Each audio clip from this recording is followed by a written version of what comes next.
BPSC में बिहार का इतिहास टॉपिक से हर बार अच्छे खासे प्रश्न आते हैं। इसीलिए हम सब इस ऑब्जेक्टिव प्रश्न का सीरीज लेकर के आए हैं। इसमें सबसे पहले प्राचीन काल को पढ़ेंगे, फिर मध्यकाल को, फिर आधुनिक काल को पढ़ते हुए अन्य विषय की ओर भी बढ़ेंगे। सबसे पहले आज हम बिहार के इतिहास में इस टॉपिक को कवर करने जा रहे हैं, जिस पर पूछे गए प्रश्न और जिस तरह से प्रश्न बनते हैं उसके ट्रेंड को एनालिसिस करके यह ये इस सेट में आप सबको प्रैक्टिस कराया जाएगा कि ऐसे सवाल ही आते हैं और यही इसी में से पूछने की संभावना है। तो आज हम सब जो बिहार के इतिहास, प्राचीन काल के इतिहास में से प्रागैतिहासिक कालीन बिहार, महाजनपद काल में बिहार और बिहार के प्राचीन गणराज्य और मगध साम्राज्य का उत्कर्ष के टॉपिक से रिलेटेड जो भी प्रश्न पूछे गए हैं और इनसे संभावित प्रश्नों का ये सीरीज आप सबके बीच में प्रस्तुत है। आइए शुरू करते हैं। मूल रूप से बिहार शब्द का अर्थ है। मूल रूप से बिहार शब्द का अर्थ क्या है? बौद्ध मठ, देवदूतों की भूमि, आर्य प्रदेश या हरियाली का प्रदेश। तो बिहार शब्द सुनने में ही लगता है जो बौद्धिस्ट सब घूम घूम के अपने धर्म की प्रचार करते थे। और भारत में जो मानसून की प्रवृत्ति है 4 महीनों के लिए आना, तो उसमें कहीं वो कंदराओं में रहते थे और अपनी जो उनकी अष्टांग प्रणाली है उसको फॉलो करते हुए वो लोग ठहरते थे, उसे बिहार कहा गया। तो यह बिहार से ही बौद्ध धर्म रिलेटेड है, तो इसलिए बौद्ध मठ से रिलेटेड बिहार शब्द है, इसलिए इसका उत्तर ए हो गया। दूसरा, प्रथम मगध साम्राज्य का उत्कर्ष किस शताब्दी में हुआ था? चौथी शताब्दी ईसा पूर्व, छठवीं शताब्दी ईसा पूर्व, दूसरी शताब्दी ईसा पूर्व या पहली शताब्दी ईसा पूर्व? तो प्रथम मगध साम्राज्य का उत्कर्ष छठी शताब्दी ईसा पूर्व में हुआ था। इसका आंसर बी है। छठी शताब्दी ईसा पूर्व में यह बुद्ध काल है। हम सब जानते हैं छठी ईसा पूर्व में ही बुद्ध काल ने अपना एक शक्तिशाली प्रभाव यह धर्म दिखाना शुरू कर दिया था और इसी समय में संगठित राजतंत्र मगध साम्राज्य बन गया था। और मगध का प्रारंभिक इतिहास इसे महाभारत में वर्णित है। मगध साम्राज्य पर शासन करने वाले प्रथम राजवंश के विषय में पुराने बौद्ध ग्रंथों में भिन्न भिन्न विवरण इसे देखने को मिलता है। तो मगध साम्राज्य का उत्कर्ष जो है छठी शताब्दी ईसा पूर्व में माना जाता है। इसी समय सबसे पहले इसका सैन्यकरण किया था, प्रशासनिक एकीकरण किया था और राज्य संगठित हुआ था। फिर तीसरे प्रश्न पर चलते हैं। ईसा पूर्व छठी सदी में विश्व की प्रथम गणतंत्रात्मक व्यवस्था कहाँ थी? ईसा पूर्व छठी सदी में विश्व की प्रथम गणतंत्रात्मक व्यवस्था वैशाली में, एथेंस में, स्पार्टा में या पाटलिपुत्र में? तो एथेंस, स्पार्टा ये तो आपका यूरोपियन आ गया। फिर पाटलिपुत्र और वैशाली। तो पाटलिपुत्र का अस्तित्व बहुत बाद में आया है, मौर्य के टाइम में, तो वैशाली ही रही होगी। इस तरह से कॉमन सेंस लगा सकते हैं। तो वैशाली प्रथम गणतंत्र व्यवस्था थी।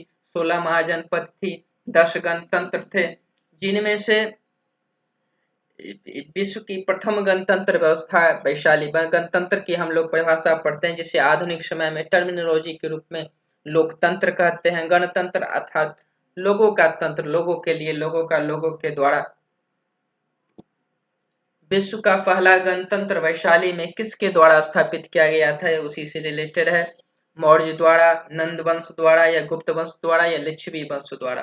तो लिच्छवी वंश, चूंकि वैशाली में लिच्छवी वंश ही पौराणिक रूप से रहा है, उन्हीं की वहां राजशाही चलती थी। तो लिच्छवी वंश ने ही पहला गणतंत्र वैशाली में स्थापित किया था।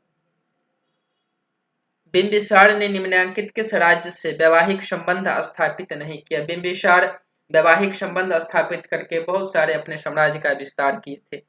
कौशल थे या बज्जी, लिच्छवी, वैशाली और भद्र और विदेह?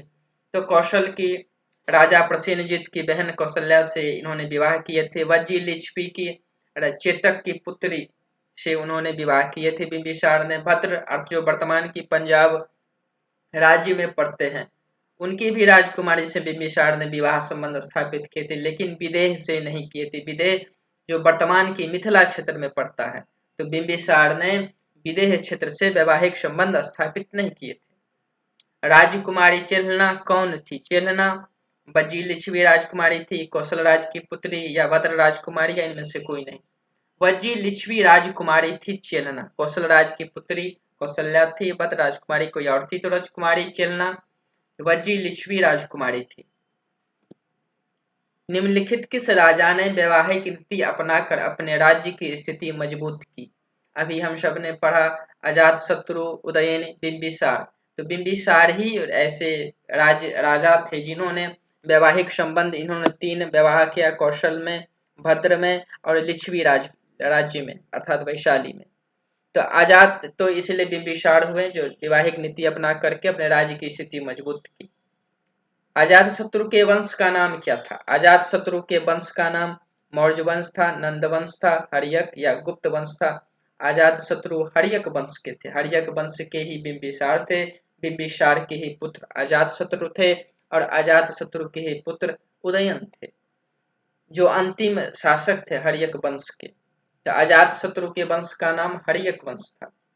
अजात शत्रु ने अवंती के हमले से बचने के लिए किलाबंदी की थी। उसने वह किला कहाँ बनवाया था? पाटलिपुत्र में, वैशाली में, अंग में, राजगृह में।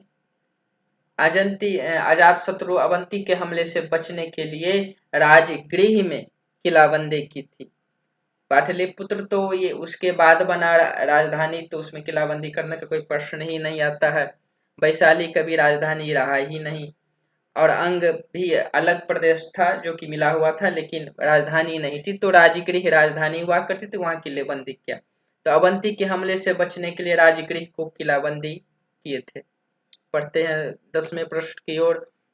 अजात शत्रु किस राज्य को पराजित नहीं कर सका? अवंती को, कौशल को, वज्जी वैशाली को या इनमें से कोई नहीं? अवंती को। अजात शत्रु अवंती को पराजित नहीं कर सका।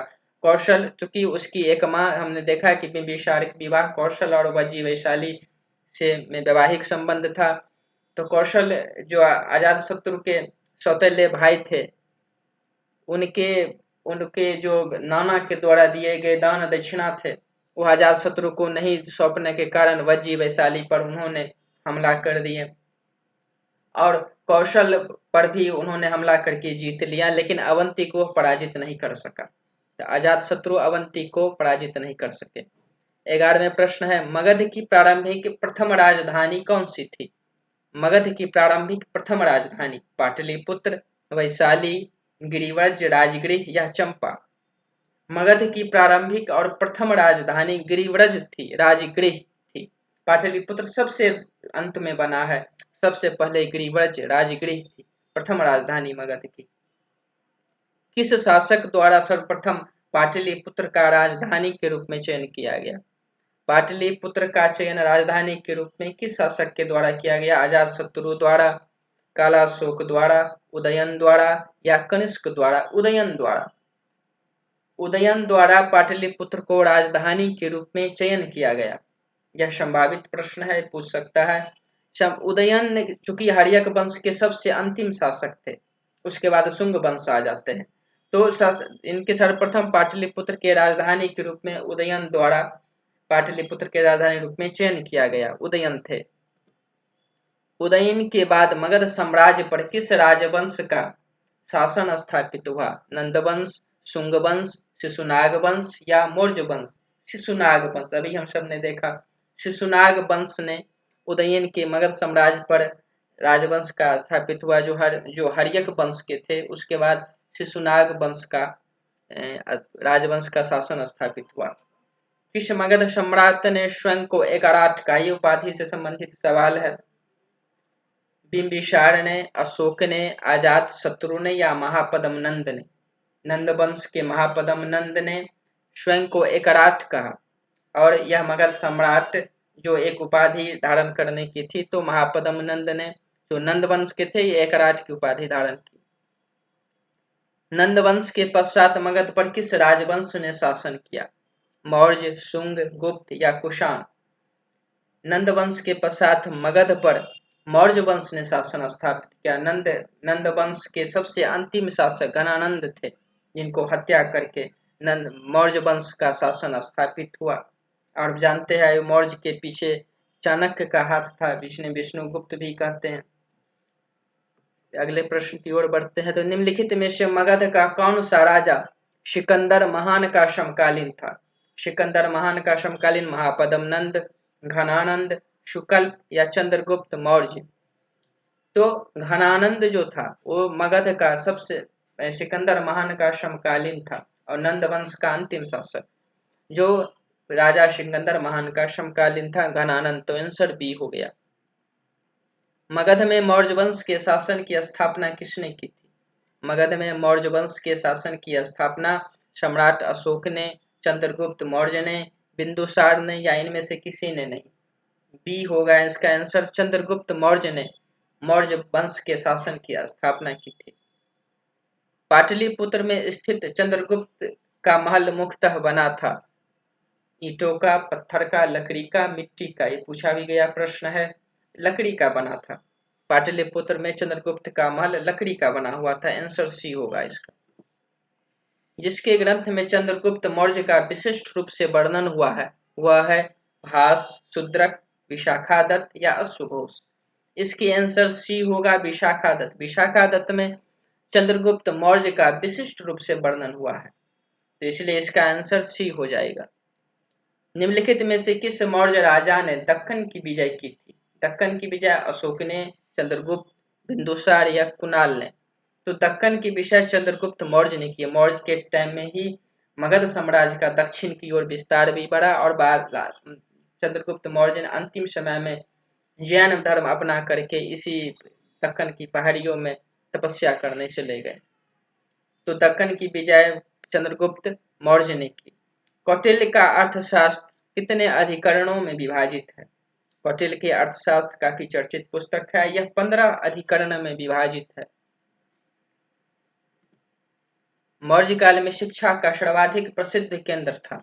मौर्य काल में शिक्षा का सर्वाधिक प्रसिद्ध केंद्र था वैशाली, नालंदा, तक्षशिला या उज्जैन। निश्चित रूप से मौर्य काल या मौर्य काल सबसे पुरानी काल है।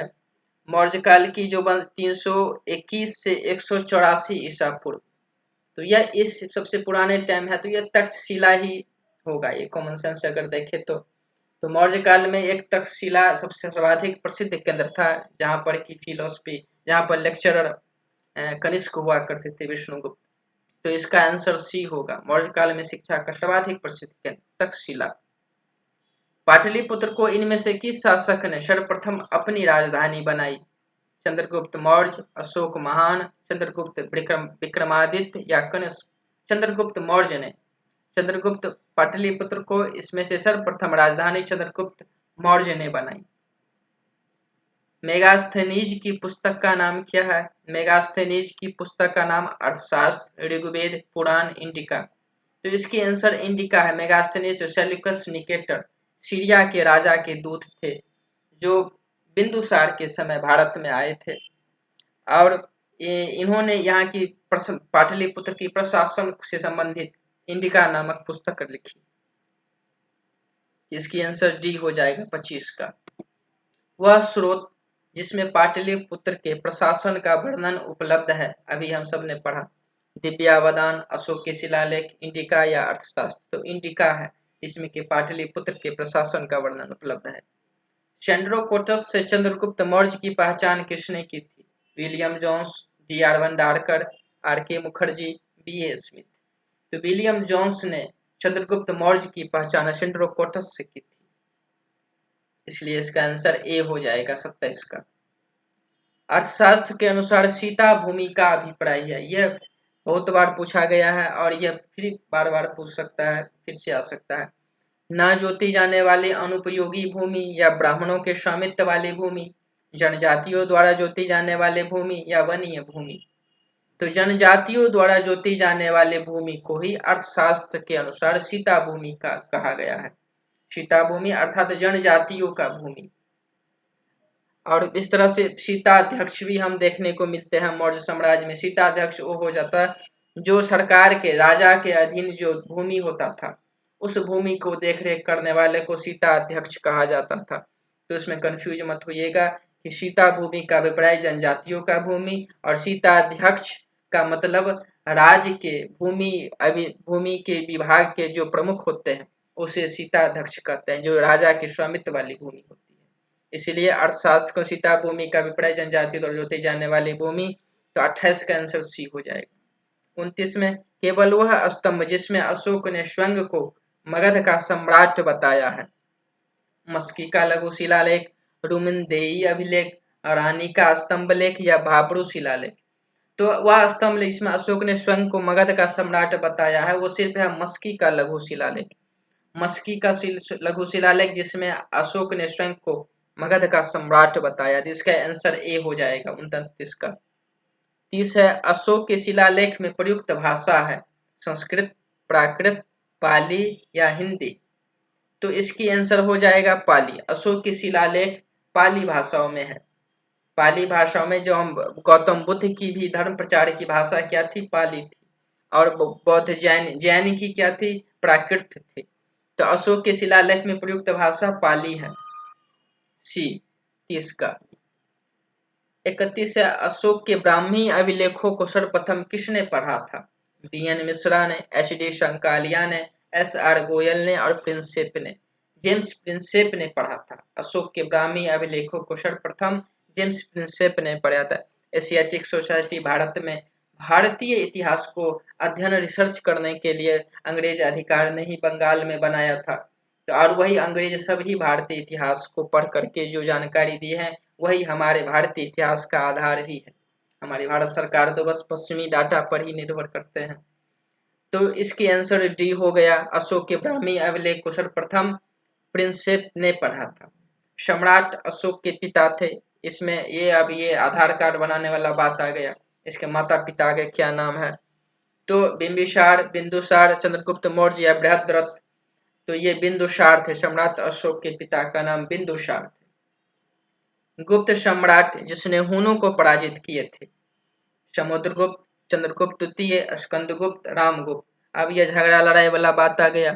तो गुप्त सम्राट जिसने हुनों को पराजित किए थे वो थे स्कंदगुप्त, जिसने हुनों को पराजित किया था। इसलिए इसका आंसर हो गया सी 33 का। 34 अंतिम मौर्य सम्राट था? जालौक, अवंती वर्मा, नंदीवर्धन, बृहद्रथ। तो बृहद्रथ जो था अंतिम मौर्य सम्राट था। तो आंसर हो जाएगा डी। मौर्य वंश के पश्चात किस वंश का राज्य स्थापित हुआ? हमने मगध पर क्रोनोलॉजी 4 ही 5 राजवंश को ऐसे याद रखेंगे तो इनसे संबंधित कोई भी सवाल पूछेगा तो याद आ जाएगा। सबसे पहले जो वंश थे वो बृहद्रथ वंश थे, उसके बाद हर्यक वंश, उसके बाद शिशुनाग वंश, उसके बाद नंद वंश, उसके बाद मौर्य वंश। तो बृहद्रथ, हर्यक, शिशुनाग, नंद और मौर्य वंश, इस तरह से क्रोनोलॉजी चलता है। तो मौर्य वंश के बाद जो थे वो थे शुंग वंश। मौर्य वंश के बाद शुंग वंश ने मगध पर का उसकी शासन स्थापित हुआ। अब तो इसलिए 35 का आंसर हो गया डी, शुंग वंश। 36 है निम्नलिखित में से गुप्त वंश के किस शासक को विक्रमादित्य भी कहा जाता है? समुद्रगुप्त, चंद्रगुप्त द्वितीय, चंद्रगुप्त प्रथम या कुमारगुप्त। तो इसका आंसर बी हो जाएगा। चंद्रगुप्त द्वितीय को गुप्त वंश के विक्रमादित्य भी यानी विक्रमादित्य की उपाधि भी दिया जाता है चंद्रगुप्त द्वितीय को। गुप्त वंश के किस शासक को भारत का नेपोलियन कहा जाता है? समुद्रगुप्त, चंद्रगुप्त द्वितीय या कुमारगुप्त या इनमें से कोई नहीं। तो समुद्रगुप्त को भारत का नेपोलियन कहा जाता है। गुप्त वंश के ये शासक थे और इन्हें भारत का नेपोलियन भी कहा जाता है। तो हम सब ने इस प्रश्न को देखा, बिहार के प्राचीन इतिहास से संबंधित प्रश्नों को, और ये सारे प्रश्न का स्क्रीनशॉट लेकर के रिवाइज करेंगे तो इससे बाहर कुछ नहीं आएगा। इससे बहुत ज़्यादा पढ़ने की जरूरत नहीं है। बिहार स्पेशल से जो भी सवाल आते हैं वो ऐसे ही इसी तरह से पूछते हैं। इतने प्रश्न को आप करके जाएंगे तो एक बार इसको तो ये 4-5 टॉपिक का जो है सो रिवाइज भी हो जाएगा, सवाल भी प्रैक्टिस हो जाएगा और ऑप्शन देख के कन्फ्यूजन नहीं भी होगा। आप सब इसे लाइक और सब्सक्राइब जरूर कर दीजिए।